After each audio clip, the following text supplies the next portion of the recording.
Hello students, last class में हम लोगों ने लाइफ साइकिल और इकोनॉमिक इम्पोर्टेंस ऑफ ब्रायोफाइट्स देख लिया था। तो आज हम लोग उसके आगे पढ़ेंगे थोड़ा सा लिवरवर्ट्स के बारे में और मॉसेस के बारे में, यानी मस्की के बारे में पढ़ेंगे। इनका इंट्रोडक्शन देख लेंगे, इससे ज़्यादा हम लोग को यहाँ पे नहीं डिस्कस करना है। और पैटर्न ऑफ सेक्सुअल रिप्रोडक्शन तो हम लोग पढ़ ही चुके हैं, एक बार जल्दी से हम क्विक रिवीजन कर देते हैं कि गैमेटोफाइट और स्पोरोफाइट किस तरह से एक दूसरे से अल्टरनेट कर रहे हैं।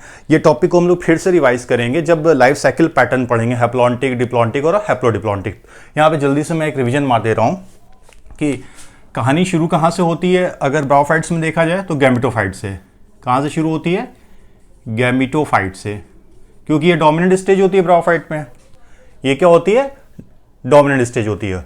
और आती कहां पर है? स्पोरोफाइट पे, यानी दूसरी जनरेशन। और फिर यहां से शुरू होके फिर गैमेटोफाइट बनता है।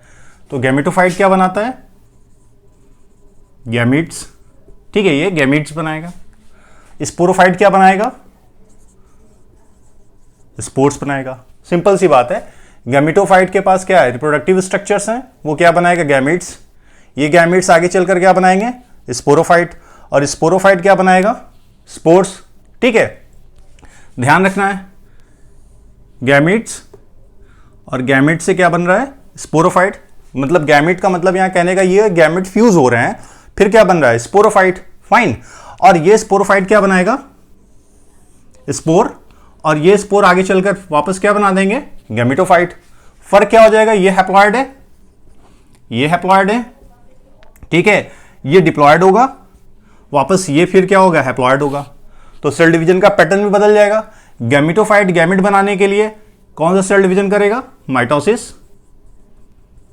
ठीक है, देन ये फ्यूज होंगे, फर्टिलाइजेशन होगा, यानी N+N मेल और फीमेल गैमेट, ये दोनों फ्यूज होंगे, क्या बनेगा? Diploid sporophyte. अब ये स्पोरोफाइट मियोसिस सेल डिवीजन करेगा, क्या बनाएगा? हैप्लॉइड स्पोर, जो जर्मिनेट करके वापस क्या बना देगा? गैमेटोफाइट। तो ये कहानी चलती रहती है। हालांकि डोमिनेंट स्टेज कौन सी है? गैमेटोफाइट है। फोटोसिंथेसिस ये करती थी, मल्टीसेलुलर स्टेज थी, मेल और फीमेल गैमेटोफाइट अलग अलग हो सकते थे। ये सारी चीजें हम लोगों ने देखा था। आज इसके आगे हम लोग को पढ़ना है, दो हम लोगों को क्लासेस पढ़ने हैं। एक तो लिवरवर्ट्स पढ़ना है, दूसरा हमको मॉस पढ़ना है। हॉर्नवर्ट्स आपके सिलेबस में नहीं दिया हुआ है, तो हम लोग स्टार्ट करते हैं किससे? लिवरवर्ट से। ओके, तो लिवरवर्ट्स। तो लिवरवर्ट्स को लिवरवर्ट्स क्यों कहते हैं? क्योंकि इसका जो आउटलाइन स्ट्रक्चर अगर हम देखें तो वो लीवर की तरह से लगता है, लीवर के जो लूप्स होते हैं उस तरह से लगता है, इसलिए इनको नाम क्या दिया जाता है? लिवरवर्ट्स। इसी तरह हॉर्नवर्ट्स जो होते हैं, उनके जो स्पोरोफाइट वाला पार्ट है वो हॉर्न्स की तरह से बना हुआ होता है, इसलिए वहां पे हम लोग वो नाम देते हैं हॉर्नवर्ट्स। ठीक है, तो लिवरवर्ट्स को लिवरवर्ट्स क्यों कहते हैं, बात समझ में आ गई होगी। एग्जाम्पल अगर देखें यहां पर कौन कौन से, तो मार्केंशिया, इसके अलावा रिक्सिया। ठीक है, इनकी बॉडी जो होती है सिंपली थैलस, इनकी बॉडी होती है सिंपली थैलस लाइक होती है। और ये थैलस कैसा होता है? Dorsoventrally appressed. ठीक है, dorsoventrally and closely to appressed substratum. जो सबस्ट्रेटम है उसके साथ लगा हुआ होगा। डॉर्सल और वेंट्रल साइड की बात हो रही है, डॉर्सल और वेंट्रल साइड की। आप डायग्राम में देखिए तो इसका स्ट्रक्चर दिखेगा। तो इसका सिंपली थैलस लाइक ऑर्गेनाइजेशन होगा। और ये राइजोइड्स के थ्रू अटैच्ड होंगे, ये राइजोइड्स के थ्रू अटैच्ड होंगे। किसके साथ अटैच्ड होंगे? सबस्ट्रेटम के साथ। मैंने बताया था कि राइजोइड्स यूनिसेलुलर भी हो सकते हैं, मल्टीसेलुलर भी हो सकते हैं।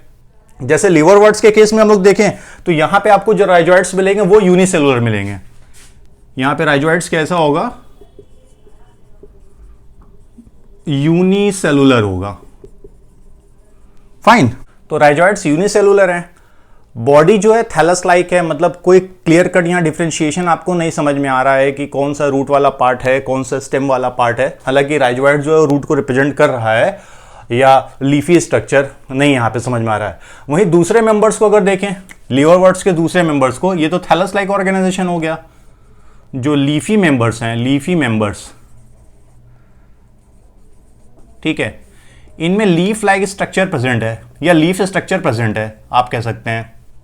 ये प्रेजेंट होता है और ये स्टेम के नहीं, स्टेम लाइक स्ट्रक्चर होगा, उस पर ये लगा होता है। जैसे एग्जाम्पल हम लोग देखें, पोरेला, और एक और एग्जाम्पल लिख लेते हैं, पीलिया। ठीक है, तो ये बाकी सारे फीचर जो हमने गैमेटोफाइट्स के पढ़े हैं या स्पोरोफाइट्स के पढ़े हैं इस ब्रायोफाइट्स में, वो लगभग उसी तरह से यहां पर भी मैच करेंगे कि क्या इनका हैबिटेट है। डोमिनेंट स्टेज गैमेटोफाइट होती है, वहीं स्पोरोफिटिक स्टेज जो होती है वो स्पोर का प्रोडक्शन करती है, वो नॉन फोटोसिंथेटिक स्ट्रक्चर है, डिपेंडेंट होगी किस पे, गैमेटोफाइट पे। तो इतनी बातें क्लियर हो रही होंगी। अब आते हैं नेक्स्ट, रिप्रोडक्शन की बात करते हैं। पहले कॉमनली समझ लेते हैं कि रिप्रोडक्शन पैटर्न क्या है। दो तरह से रिप्रोडक्शन पाया जा रहा है, एक तो एसेक्सुअल रिप्रोडक्शन और दूसरा जो है sexual reproduction. Fine, asexual reproduction होगा दो तरीके से, यहां पे दो तरह से हो सकता है। एक तो हो सकता है फ्रेगमेंटेशन, मतलब जो थैलस है वो डिफरेंट फ्रेगमेंट्स में ब्रेक करेगा और हर फ्रेगमेंट से, थैलस हो या मेन बॉडी पार्ट हो, वो डिफरेंट फ्रेगमेंट्स में ब्रेक करेगा और हर फ्रेगमेंट्स फिर से डेवलप करके न्यू प्लांट बॉडी का फॉर्मेशन करेगा। सेकेंड है बडिंग, बडिंग। अगर हम लोग यहां पर मार्केंशिया के केस में देखें तो आपको स्ट्रक्चर में बड दिख रहा होगा, इस बड को यहां पे नाम दिया जाता है जेमा। और ये जेमा जो डेवलप होता है कप लाइक स्ट्रक्चर में, जिसे हम लोग रिसेप्टिकल भी कह सकते हैं, इसे नाम दिया जाएगा जेमा कप। फाइन, तो बड जो यहां फॉर्मेशन हो रहा है वो कौन सा है, जेमा। और ये जेमा कैसा बड है, this is the asexual multi cellular और ग्रीन कलर का है। ठीक है, जो फेवरेबल इन्वायरमेंट मिलने के बाद जर्मिनेट करेगा और फिर से न्यू बॉडी का फॉर्मेशन करेगा। नेक्स्ट हम लोग देखते हैं सेक्सुअल रिप्रोडक्शन। तो sexual reproduction by the fusion of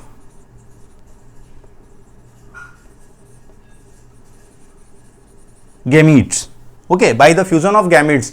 तो मेल और फीमेल गैमेट क्या होंगे, फ्यूज होंगे और फॉर्मेशन होगा जायगोट का। वो जायगोट डेवलप करके फिर से क्या बनाएगा, स्पोरोफाइट, जो पिछले क्लास में हम लोग लाइफ साइकिल में हमने देखा है। तो स्पोरोफाइट का फॉर्मेशन कैसे हो रहा है, गैमेट के फ्यूजन से। दो मेल और फीमेल गैमेट आपस में फ्यूज होंगे और फॉर्मेशन होगा डिप्लॉयड स्पोरोफिटिक स्ट्रक्चर का। तो यहां पे जो स्पोरोफाइट है जो सेक्सुअल रिप्रोडक्शन के बाद बन रहा है, ये डिफरेंशिएट होगा तीन पार्ट में, फूट, सीटा और कैप्सूल। ठीक है, इसमें तीन पार्ट होंगे, फूट, सीटा और कैप्सूल। फूट वाले पार्ट से ये अटैच्ड होगा पेरेंट गैमेटोफाइट प्लांट से, सीटा एक्सपोज करेगा कैप्सूल को और कैप्सूल के अंदर किसका फॉर्मेशन होगा, स्पोर का फॉर्मेशन होगा। तो ये तो बात हो गई कि इसकी लिवरवर्ट्स की। अब आ जाते हैं नेक्स्ट, हमारा जो टॉपिक है मॉसिस को देख लेते हैं। तो मॉसिस में कौन कौन आएगा, पॉलीट्राइकम, फ्यूनेरिया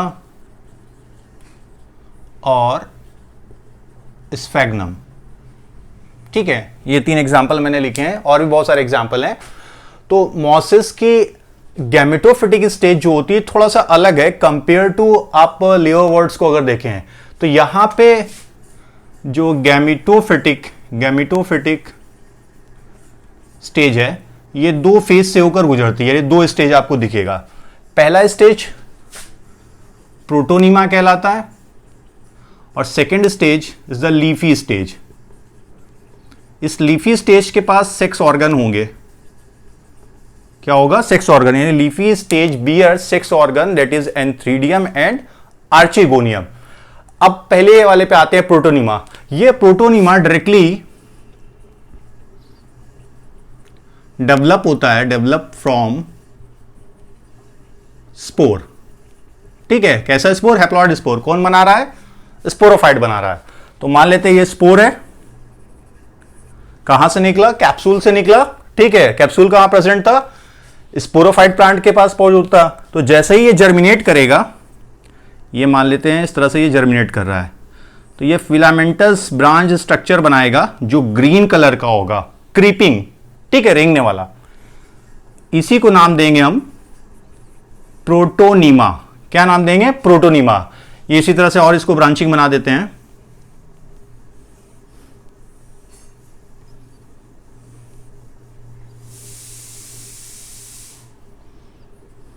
ये प्रोटोनीमा हो गया, ठीक है, दिस इज द प्रोटोनीमा। अब सेकेंड स्टेज यहां बताई जा रही क्या है? Leafy stage. तो लीफी स्टेज बनेगी कैसे? यहां पर बड का फॉर्मेशन होगा। किसका फॉर्मेशन होगा?